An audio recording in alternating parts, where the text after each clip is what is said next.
Et coucou, j'espère que vous allez bien. Aujourd'hui on se retrouve dans une nouvelle vidéo les amis pour regarder votre pile à lire 2024. Oui, c'est moi qui décide, vous écoutez. Si vous n'avez pas lu déjà la majorité des livres que je vais vous présenter aujourd'hui, c'est que vraiment vous ne me suivez pas depuis longtemps. Mais c'est pas grave, il y a encore temps de rectifier les choses. Et j'en ai ressorti quelques-uns pour un peu varier les plaisirs en fonction de ce que vous aimez lire. Mais vraiment, là on va faire mes chouchous de tous les temps et les livres qu'il faut absolument que vous lisiez cette année parce que vous ne pouvez pas passer une année supplémentaire de votre vie sans les avoir lus. Genre vraiment, ça sort de mon cœur, il faut passer à l'acte. Première chose, Before We Were Strangers de René Carlino et un autre livre que je compte lire moi personnellement qui est Swear in This Life qui a eu que des bons retours. Genre vraiment, je crois que c'est Steph qui en a parlé, plein d'autres booktokers américaines qui ont praise ce livre genre comme pas possible. Donc il est sur ma pile de lecture personnellement pour cette année. Et il est sur la vôtre aussi du coup. Before We Were Strangers, valeur sûre, un peu des vibes de Normal People, on se retrouve des années plus tard, Falling Again, genre tout un trope à New York, très bien écrit, hyper rapide niveau lecture et j'en garde un excellent souvenir et c'est pour ça que j'ai hâte de lire le deuxième. Et il y a quand même pas mal de profondeur dans chacun des livres, pas de trigger warning à ce que je sache, mais genre voilà, ça l'a fait un peu à la Salironé. En parlant de Salironé, et quelle belle transition de ma part. Si vous n'avez pas encore lu Normal People, peut-être que vous avez été dans un coma et dans ce cas-là, voilà, vous êtes excusé, vous êtes dispensé. Mais les autres, vous attendez quoi en fait? Ce livre, c'est toute ma life. C'est mon livre préféré de tous les temps. Genre vous me connaissez, on se connaît, on se sait. Pour que j'aime autant un livre, c'est que vraiment, genre c'est le coup de cœur immédiat, c'est un truc de ouf. Et je ne m'y attendais pas. Ça fait partie des livres où j'étais là en mode... Ça sent la panne de lecture, mais ça sent d'ici là. Genre vraiment il y a la petite fumée et comme ça là, panne de lecture, pas du tout. Je l'ai dévoré, la série est incroyable, je l'ai relu ma foi au moins 5 fois. Je l'ai annoté à peu près 4 fois pour 4 personnes différentes, dont ma version en français supplémentaire et ma version en anglais. Beautiful World, Where Are You et Conversation entre amis à lire pour ma part en 2024, mais Normal People, mais quelle valeur sûre. Ça serait cool que je vous refasse gagner des exemplaires annotés, sauf que ça me prend 3 heures à chaque fois, mais vraiment plus je le fais, plus je m'améliore et vraiment ceux qui ont les plus récents, vous avez le prime du prime, vous êtes dégâtés. En restant un peu dans mes auteurs vraiment coup de cœur et eux ils peuvent sortir, mais jusqu'à un livre de biologie, je l'achèterai parce que c'est eux qui l'ont écrit. On a Émilie Henry. Émilie Henry, mais quelle queen, déjà les pochettes, enfin les couvertures sont ouf à chaque fois. Book Lovers, vraiment mon top 2, mais alors Happy Place l'a détrôné et vraiment qui pensait ça possible dans ce monde, je ne sais pas, mais c'est arrivé. Happy Place on top, supremacy, genre. C'est qualifié comme de la romance, mais il y a tellement plus de profondeur. Mais genre, quand je dis profondeur, c'est qu'il y a vraiment genre... C'est tout un truc derrière, mais c'est pas forcément lourd ou prise de tête. Genre vraiment, ça se lit hyper facilement, mais tu sens que genre... c'est plus profond que de la romance normale ou un peu basique avec du tatati tatata et j'aime trop et t'as l'impression vraiment d'être une intellectuelle quand tu lis ça alors qu'en vrai tu lis ta petite romance là, trop mimi mais genre en brainstorm tu vois, c'est ouf. En un peu moins romance et plus fiction, genre ça s'éloigne un petit peu mais l'un n'empêche pas l'autre. Taylor's Drinking Street. Là c'est plus, enfin ça varie parce que ça pour le coup One True Love, ce qui est mon all-time favorite, c'est une romance, mais genre fiction avec de la romance. Pour ceux qui ne connaissent pas ce livre, parce que c'est vraiment l'un des moins connus de cet auteur, alors que pourtant, il vaut largement la peine. Et moi j'adore, et tous ceux qui aiment vraiment la romance, mais qui veulent un peu voir autre chose, c'est votre truc, c'est votre moment. On suit en fait une fille qui s'était fiancée et même mariée, je sais plus, en amour de jeunesse, ça fait longtemps qu'ils sont ensemble, tatata. Le mec disparaît suite à un accident d'hélicoptère, et suite à ça, je crois que pendant 5 ans, on n'a plus aucune nouvelle. Genre le mec, il est mort pour tout le monde, ok? La meuf, elle a fait son deuil, et en fait, elle retombe amoureuse de quelqu'un d'autre. Et puis à ce moment-là, bah Mister est fiancé, il revient. Je crois qu'il lui manque quelques doigts. Il a fait la guerre, mais il est revenu. Donc elle a un gros dilemme entre le mec avec qui elle voulait construire sa vie actuelle et celle qui voulait construire sa vie genre dans le passé, pour le meilleur et pour le pire avec le premier. Mais il n'était pas censé disparaître suite à un accident d'hélicoptère pendant 5 ans, le gars. Donc là il revient, c'est tout un dilemme et tout, et j'ai trouvé genre vraiment tellement facile à lire, mais genre, elle le fait si bien. Days in Chosen the Six, quel bonheur en plus avec les soundtracks comme ça. Les 7 maris d'Evelyn Hugo, quelle pépite. Pareil, premier livre que j'ai lu d'elle et le plus connu je pense. Oh. Ok, dernier livre hors un peu romance mais qui vaut largement le coup et je pense que même si vous lisez de la romance, c'est un livre qu'il faut absolument que vous adoptiez dans votre bibliothèque.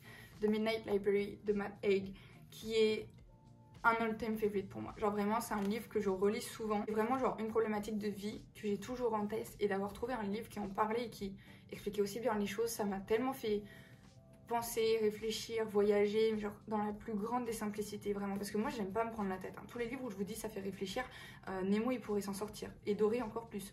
Donc franchement, il n'y a pas de souci. On suit Nora qui, tout bonnement, veut se suicider. Elle a une vie de merde, elle en peut plus, elle décide de se suicider et elle arrive, donc c'est de la fiction, elle arrive dans une bibliothèque où en gros, genre, imaginez une grande bibliothèque, un peu comme celle de Barcelone que j'aime trop. Allez voir mon TikTok. Tous les livres représentent une possibilité de vie qu'elle aurait pu mener. C'est-à-dire que tu as ce chewing-gum que tu as décidé d'avaler quand tu avais 5 ans parce que ta mère t'a dit « Ah, retire ce chewing-gum » et on t'avait dit de pas le manger mais tu l'as mangé. Imagine, il t'aurait envoyé à l'hôpital et en fait t'aurais eu des problèmes et t'aurais pas pu faire ça, t'aurais dû déménager. Bref, tous les instants de vie où en fait les mailles de ta vie se détachent, ça fait des milliards et des milliards, une infinité de possibilités. Bah, cette librairie en fait, c'est ça. Et donc, vu que Nora dans sa vie actuelle, elle était pas contente, il y a la librairienne, elle vient, elle dit bah écoute Mago, t'as dit que t'étais pas heureuse dans ta vie actuelle, là t'as genre une infinité de possibilités. Donc choisis, qu'est-ce que t'aurais fait de mieux? Et du coup elle va voyager. Moi j'adore cette idée là, genre de savoir est-ce qu'on est vraiment destiné à aller dans une seule voie ou est-ce que chaque action compte. Enfin bref, franchement c'est vraiment un truc qui me fait kiffer. Je vais pas vous spoiler hein, mais Nora elle va tester plein de trucs et puis à la fin elle trouve son petit chemin quoi. Il y a un petit peu de romance, voilà, bon, j'arrête. Mon copain a pas du tout aimé, je sais que je lui avais conseillé, il m'avait dit non, franchement j'accroche pas. Mais il est un peu nul en vrai, donc on va pas lui faire confiance. Revenons sur une auteure qui franchement c'est pas genre un go-to instantané, mais genre si je sais pas quoi lire et je vois qu'elle a sorti quelque chose et que je vois qu'elle est trending sur TikTok, je sais que c'est une pépitas. C'est Ali Hazelwood. The Love Hypothesis qui était l'un des premiers et le plus connu sur BookTok, mais il y avait aussi Love on the Brain qui a été vraiment mon préféré d'elle. Il y a Check and Mate qui est sorti, il y a Love Theoretically, genre Love théoriquement, ça parle de Women in STEM, genre les femmes dans les sciences, donc Girl Power. Les personnages sont vraiment atypiques mais on grave leur vibe et j'aime trop. J'ai entendu vraiment beaucoup de bien de Check and Mate. Allez, dans le panier. Alors ça les gars, vraiment, j'ai eu les larmes aux yeux quand je l'ai vu, mais c'est Nicole elle-même qui m'a prévenu que ça allait se faire. Donc, quand c'est sorti, j'ai pas fait de bruit ni rien parce que j'étais sur autre chose et tout. J'étais tellement contente. Stay With Me, mon bébé de toute la life, est enfin traduit en français. Pour ceux qui me suivent depuis pas longtemps, d'accord? Ça, vous voyez, ça. Premier tatouage, je sais pas si on va le voir. Là. Premier tatouage que j'ai fait de ma life à 18 balais, c'était pour eux en fait. Je suis une grosse fada de cette série, je l'ai lu 40 000 fois, je l'ai annoté comme si c'était ma vie. Mais les gars, depuis que j'ai 18 ans, je vais en avoir 21. Je vous parle de ce livre, je vous fais une propagande, mais du Seigneur. Et là, vous avez enfin la possibilité de le lire en français pour ceux qui ne lisent pas en anglais. Genre, Juno, si vous passez par là, il serait temps de m'envoyer les exemplaires en français en fait. Les petits frères et sœurs qui attendent. Parlons de livres vraiment accessibles en français parce que c'est des auteurs françaises. Emma Green. Alors vous savez que moi j'ai une relation très love and hate avec elle. C'est soit je surkiffe un livre, soit je ne le termine pas. Genre vraiment c'est qui tout double. En l'occurrence, 10 bonnes raisons de te détester, je l'ai terminé.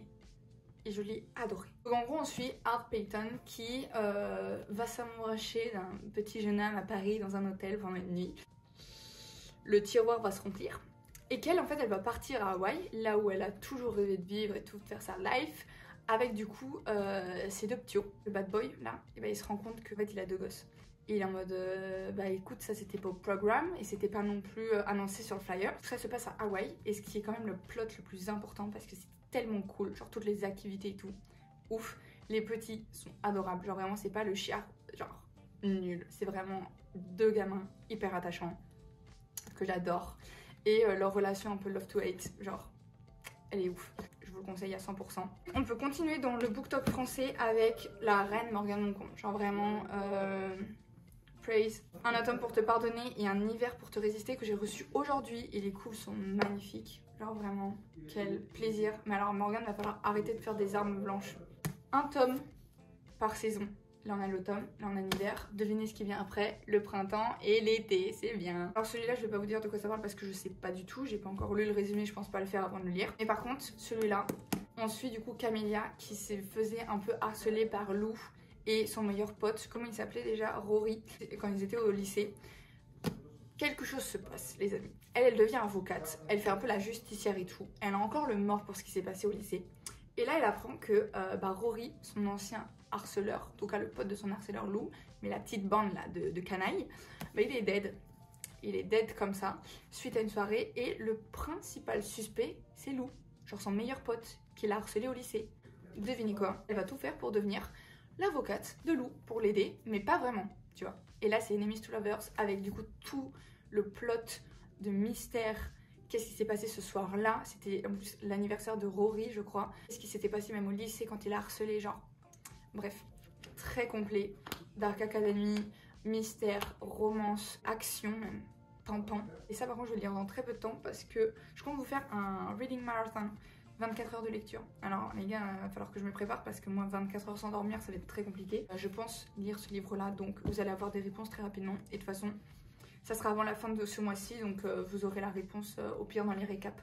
Si avec tous ces livres-là, les amis, vous n'arrivez pas à trouver des pépites, franchement, je sais plus quoi faire pour vous et je pense que je ne suis pas la personne adéquate pour vos lectures. C'est pas grave, on se retrouvera dans d'autres épisodes. Mais par contre, si vous lisez des pépites et que vous me dites qu'Hélène, t'as tellement raison, là on est faite pour se marier. Donc passez la bague, on prévoit une date cet été et c'est parti en fait. J'espère que ça vous aura plu. Vous avez pu du coup ajouter tous ces petits livres dans votre pile à lire sur Goodreads. Application sur laquelle vous pouvez m'ajouter bien évidemment, puis on est de fou, plus on rit. N'hésitez pas aussi à aller me suivre sur Insta pour me suivre un peu tous les jours. On se dit à la semaine prochaine. Si j'ai la foi ce week-end pour un reading marathon, mais alors vraiment il faut que je mette la dose de café et je vais passer un sale dimanche. Pour vous je suis prête à le faire, mais alors vraiment vous allez m'entendre gueuler à la fin. Des bisous.